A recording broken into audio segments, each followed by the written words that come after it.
It could take hours to discuss about the subjects because they're very open-ended. So I would like to make just some introductory notes, remarks, in order to give some food for thought. The truth is that when I was trying to elaborate upon the issues last week, it was a completely different speech because, you know, things are moving so rapidly that it becomes completely outdated in like a couple of days. So the problem now is that there is no predictability in anything.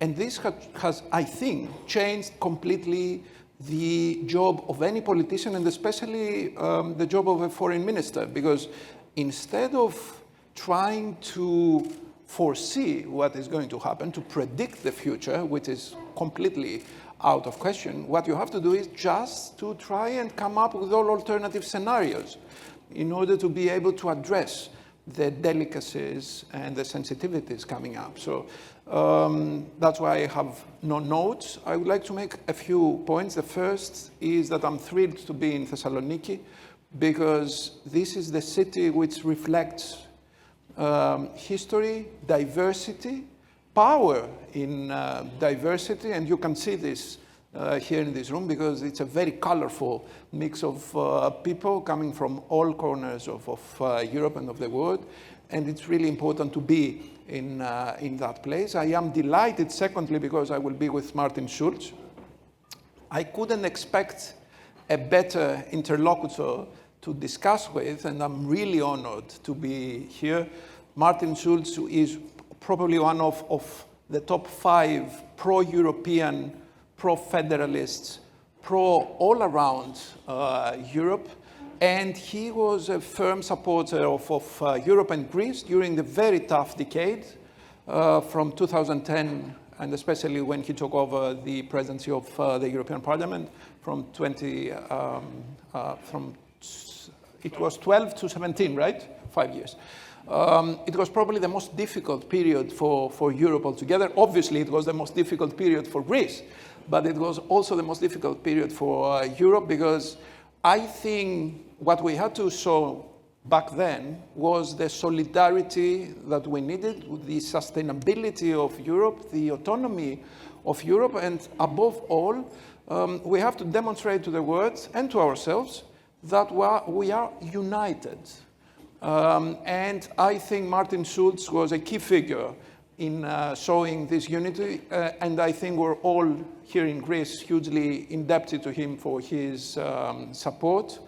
I am not sure that we're going to eventually end in United States of Europe, as Martin would say a decade ago.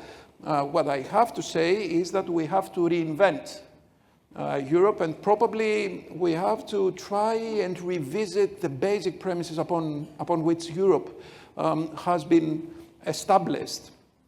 What I'm saying is that Europe is now in a crossroad, and I think there is a major fork on the road now.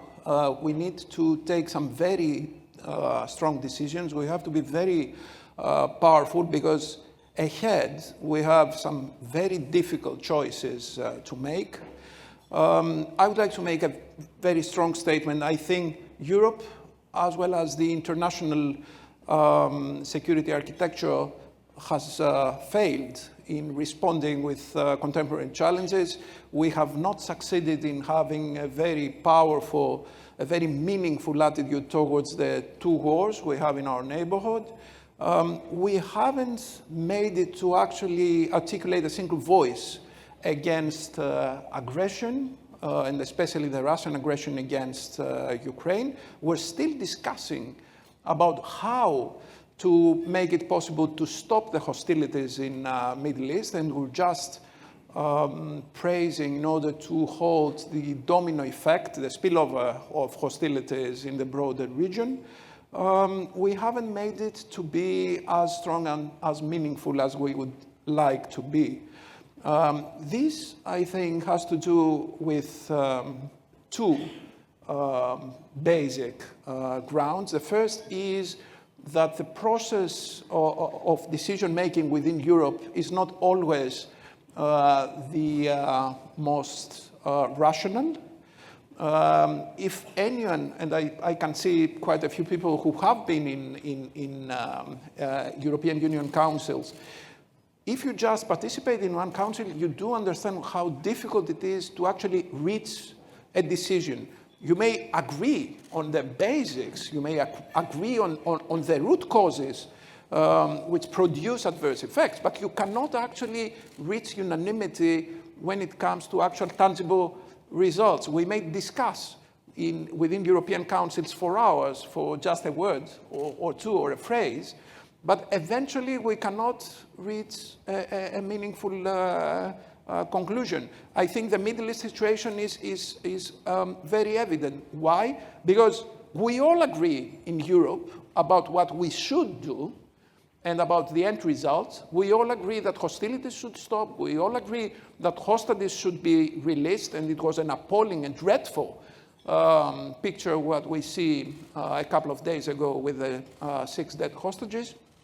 We all agree that we should end up in forming a new Palestine state, yet we cannot come up with some vehicles in order to achieve it. Sometimes we sacrifice the substance for processes, and this is something that it's not akin to Europe. The second reason why sometimes we fail to reach some sort of a meaningful result is because Europe has not as yet received the level of strategic autonomy that we need to achieve. I think the next parliament is going to be absolutely crucial, and it's of utmost importance. I think that the new members of the European Parliament, and of course the new commissioners, Apostolos is going to be among them, and he's not going to have an easy job by any means. The truth is that there are some challenges that have never been in the past, at least in that type of urgency. Competitiveness, agriculture, defense, they're all very acute. They need to be addressed in the very near future, and we have to be united. And this is something that we have to address earlier than later. What I see, and I can see it in my capacity as foreign minister, but also in my academic capacity, is that we're moving very rapidly towards a geopolitical Europe. But we haven't as yet decided about the mainstays of how we achieve this geopolitical Europe. Europe needs to be geopolitical. There is no option in this, because Europe has to address the war in Ukraine. Europe has to address what is happening in the Eastern Mediterranean. In the very near future, we're going to address huge problems concerning Africa. If someone just sees what is happening now in Africa, I think they would be scared to death. It's a dreadful situation. Especially in the Sahel region, in sub-Saharan Africa, you can see only authoritarian regimes, you can see civil wars, you can see starvation, you can see huge problems of decency. And I think we're not dealing with those issues. And at some point, we have to decide what type of future we need for ourselves and for the future generations. We need to develop some modern modules of sustainability. Sustainability is going to be the key word, I think, for the future, not only for the environment, but also for all aspects of human life. We have to see how we reduce the inequalities. We're suffering from a high level of inequality. Convergence is not an easy thing. We all know that there are some divergences in Europe and around the world, but divergences are getting bigger and bigger, and we haven't as yet found the proper modules in order to combat those inequalities. So we need to be much more decisive. If we want to survive as Europeans, I will conclude because I know that it's obviously better to discuss instead of having monologues.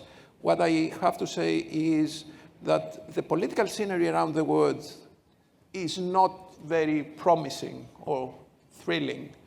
I'm not saying about the American elections, which is going to be a cornerstone for the future, because we all understand that without the support of the United States, without strong links between Europe and the United States and NATO, we're not going to have a very strong defense against authoritarianism. What I'm saying is that we need to develop basic principles when it comes to foreign policy. We need to share some common beliefs. We have to develop a common mindset when it comes to basic values. And I think this is important. I'm saying that I can see, and indeed I'm quite concerned with this, we were discussing with Martin about it, the rise of extreme political parties. I can see again the rise of populism, especially in Europe.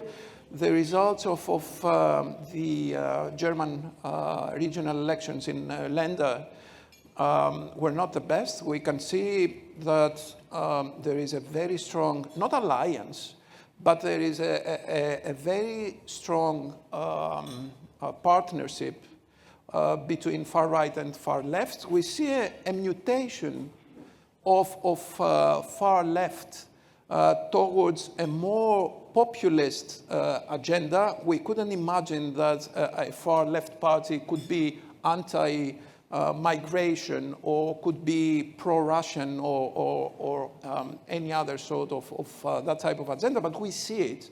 And we have to stand together when it comes to the rise of the political extremities. We have to serve the moderate political speech, and we have to share common values. So we need to be here, and we need to be together, and we need to be active. In a world which is moving so rapidly, in a world that changes every day, if you stay inactive, this is by definition a setback.